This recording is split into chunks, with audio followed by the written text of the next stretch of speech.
Welcome to the Okendo D2C Spotlight. I'm Rachel Tyers, VP of Partnerships at Okendo, and today I'm excited to be joined by Sarrah Sennett, Head of Agency Marketing at Swanky. Thanks for having me. Of course. So I am super excited to have you on board, given that Swanky is one of the leading Shopify Plus partners. You've been around for 10 years with offices in Exeter, UK and Toowoomba, Australia. The agency specializes in design, development, CRO, and marketing. But Sarah, how did you first get involved in e-commerce, and where does your passion for it come from? Yeah, I really like this question because it gives me a chance to nerd out a bit on how exciting I find e-commerce. So I first got involved in e-commerce when I launched my own stationery business many years ago. And it was on WordPress, it was with WooCommerce.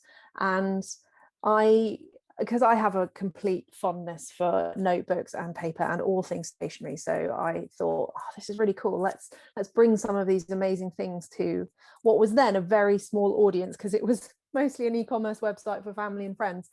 But I just got such a buzz out of it, and I think that's what I really love about it, is the ability for creators and passionate people to bring products that they really believe in and really love to a broader audience than they would otherwise have had a chance to.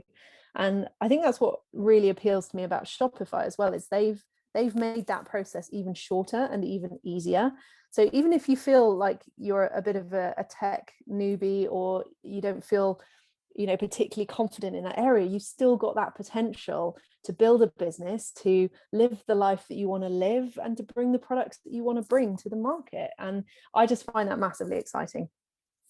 Yeah, I couldn't agree more. I think I probably had a similar situation to you, where I was 20 years old and I built my first Shopify store and started selling things online. And you're right, like, doesn't it give you just such a buzz? Such a buzz, and I still think that maybe one day I'll return to that at some point. But yeah, I just love the freedom that it brings, and especially since I feel like in the last 18 months, the massive shift that the world has been through thanks to COVID, we're all thinking differently about our consumer habits and what we want to buy and where we want to buy from.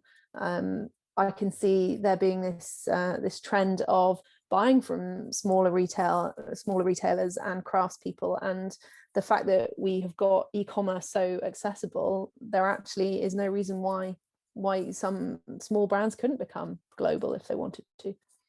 Right. You make a really good point on that. I've been thinking about the same thing, in thinking about consumption and who you're buying from. Is it these big conglomerates, or is it a smaller, maybe family-run business, or an individual that started something really unique? Definitely. Yeah, definitely. I really like the potential and the opportunity. That's what really drew me in. Totally.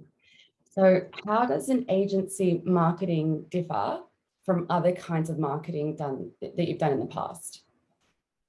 Yeah, so I guess the simplest way of describing it is agency marketing is like being client side, as opposed to being what you would traditionally think as agency side. So in my previous role at an agency, I would be involved in client projects and client delivery. So I'd have 5 or 6 clients at any one time. I would be working on their digital strategy, the execution of their campaigns. And so agency marketing is just simply that I have one client now, and my client is Swanky. So it's more of an in-house role, which I really like. I've loved having the contrast in my life of both agency side and client side. But the thing that I really love about being client side is that it's great because I just get to focus on one client, and it means that I can delve really deeply into Swanky's brand, its tone of voice, our future content plans, and I get to be completely indulgent and just focus on the one thing. There are many strands to that one thing, but it does mean that I can evolve a knowledge base and a sense of excellence towards the Swanky brand and where we want to go in the future, which I really love. That really appeals to me. For sure. And it's probably great to have had that experience working across dozens of brands, because you get to test out a lot of different things and see what works, see what doesn't work, and then take all of that experience and apply it to Swanky's brand and the marketing for Swanky. Definitely. Yeah, that has been one of the main benefits of coming from an agency background. I did a lot of B2B lead acquisition in my previous role for lots of different clients. So like you said, I have the experience of trying out a lot of different tactics, and I've got a lot of learnings from that. And the one thing that I keep coming back to that, we apply to our marketing of Swanky is focusing on inbound. And it means not going out there with a hard sell or trying to do cold sales, because that's just not what we're about. We do inbound content marketing and our own events, obviously, like e-commerce unlocked, and that will hopefully grow into a series where we're bringing people who are interested in the work that we are doing and the potential that we offer to us, rather than vice versa. What are some of the best inbound strategies that you've been executing so far with Swanky? I think the main focus for all of our content is around excellence and authority and expertise. So Swanky definitely wants to put itself out there as one of the leading experts, and I hasten to say the leading expert because there's plenty of space for everybody to be amazing and to do amazing work. But we definitely want to be the experts in our space. So our play is around our content marketing is all about expertise and showcasing our relationships with our partners and the knowledge that we have. It's one thing I've been really impressed with upon joining Swanky, and I've only been there for nearly 7 months now, is the range of expertise that we've actually got in the team. It's something that I've been really inspired by. We've got people who've worked in retail in its traditional sense, who evolved into the e-commerce world, and now it's become their passion. But that traditional retail knowledge is so useful. Really interesting. So Swanky is particularly renowned for conversion rate optimization. How does your approach to CRO differ from other agencies? This question really made me smile, because first of all, I'm so grateful that has been recognized. We did just win in the UK Digital Growth Awards CRO Agency of the Year, so we are super chuffed with that.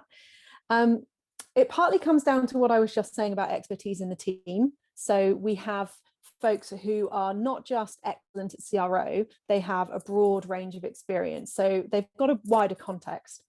We also take a strategic approach, which is underpinned by customer insight. So it's very easy for a business to say we're customer centric, but unless you actually understand what customers are doing in their journey, then I think a CRO can be quite limited. It can only maybe focus on a particular page or a particular part of the journey, but we try and look more holistically at the challenge. So we're asking ourselves, what's preventing customers from converting at every single stage in the journey that we're talking about? And because Swanky is a growth mindset organization, everything that we're doing within CRO is about growth and it's about return. So it really helps us to prioritize what's going to make the biggest impact for the merchant. And that can sometimes be a really small tweak, but if it's a really big change, then we're not afraid to say that, because we like to think of ourselves as the partner on this growth journey. We want our clients to succeed. We want them to grow as big as they can. For sure. Are there certain data sources that are really useful in that CRO journey, or any specific recommendations that the Swanky offers? Yeah, it depends on the project, but we have close relationships with web trends and dynamic yield. So it really depends on the scope of the project, which tech stack we're going to employ.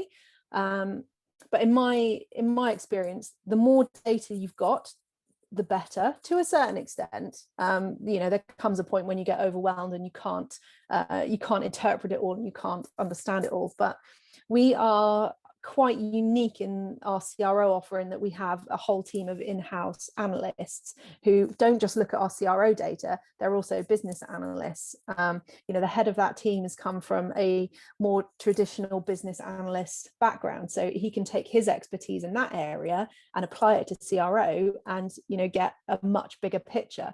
So there's lots of data points that we would look at, and it's just about taking as much as you can that is relevant and also accurate. If you're looking at inaccurate data, then there's kind of no point. Right.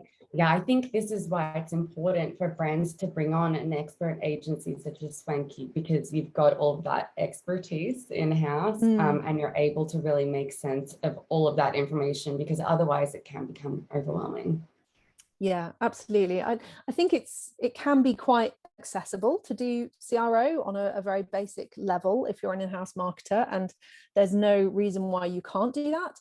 But I think the real benefits in doing a CRO project are taking advantage of the expertise of the team that you're working with. So because of the massive range of CRO projects that we've done, we've got a lot of insight from a lot of verticals, a lot of different merchants, a lot of different markets, and it makes us more able to predict what might happen. I mean, customer behaviors are always changing, but it gives us a firm founding for knowing what might work and where a good place to start is. Definitely. So Sarah, what inspired you to start a podcast for marketers, and what do you want to achieve with your podcast? Yeah, this is a good question, because this has sort of prompted me to start wrestling with a question that I've been avoiding so far with myself, which is, what do I want out of it? And I guess to start from the beginning, the reason that I started it is that I wanted marketers to have a place where they could go to learn tangible things that would help them do a better job. And my feeling was that there's lots of podcasts out there that are quite interview-based podcasts, and you can go and learn a lot about a person who's an expert in a particular field. But I myself find that sometimes that's quite difficult to apply. So you picked up all these nuggets, you've got these learnings, and then you're kind of thinking, well, what do I do with that? What difference does it make to me? So I really wanted to produce a podcast that covered the kind of so what aspect. So my format is very much the what's happening in marketing now and why does it matter stuff that is more around the marketing theory, and then the third part is around stuff that I've done, tests that I've run, campaigns that I've worked on, and not just the things that have worked, the things that haven't worked as well. So I wanted to build a body of knowledge that would help marketers do a better job. And part of my driver for that was, early on in my career, I was a lone marketer in a company, and there was nothing wrong with that, but it meant I didn't have a cohort of folks to discuss ideas with or to really grow with, and that's what I wanted.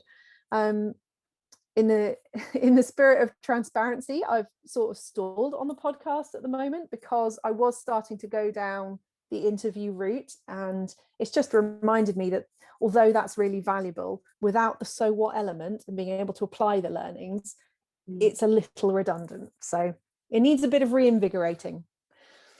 You'll get there, I'm sure. You'll be inspired. Yeah, we will get there. We will get there. And it's good that this has forced me to think about what exactly I want out of it and what the point of it is meant to be, because now I have clarity on it.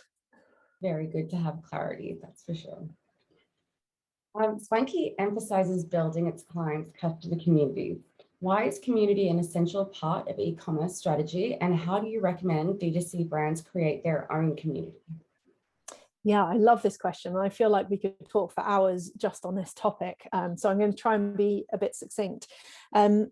The first very pertinent point that came to mind was around zero-party data. So as anyone who is in marketing at the moment will know, third-party cookies are shortly going to be deprecated, and we're not going to have access to the same kind of data that we did before about who is browsing our website and being able to build retargeting audiences from non-signed up users or non-signed in users. So zero-party data, for anyone who's unfamiliar with the term, simply means that the customer is giving it to you firsthand. So it could be in the format of a survey. say you've sent out a survey to your customer list and you're asking them whether the next trainers that they want to buy are red or blue. They will give you the answer, and then you're not relying on an intermediary to collect that data. So the main benefit of having a community is that you've got access to people who are interested in your brand without relying on cookies. So you've instantly got an audience there that you can talk to, and who can talk to you as well. So, the very nature of that is you've got a group of people who have affinity with your brand. They've probably purchased from your brand in the past. So you've also got a piece there around retention, because as we all know, it's getting more and more expensive to acquire customers when you're thinking about a paid marketing perspective. So if you can retain and encourage upsells and repeat purchases, then you're onto a winner. And if you've got a community right there who are already invested in your brand, it makes so much sense to leverage them as your audience. And that leads me on to the next point about referrals. So if you have an invested community, you can leverage them to be advocates, to be referrers, to create their own content. So UGC content is huge from a community perspective. So there's just so many things that you can do with it. And I think the perception can be that it's really hard, especially if you're a new brand and you're starting up. You do have some inertia to get over when building a community, and it can seem like you're talking into a bit of an echo chamber if your community is only very small. But it is absolutely worth doing. It's just about making sure that the investment is paying its dividends, essentially. There's no point investing in a lot of community related activities if you're not getting the benefit either as a marketer or from a bottom line perspective. Now, Swanky's values are creativity, strategy, trust, and ambition.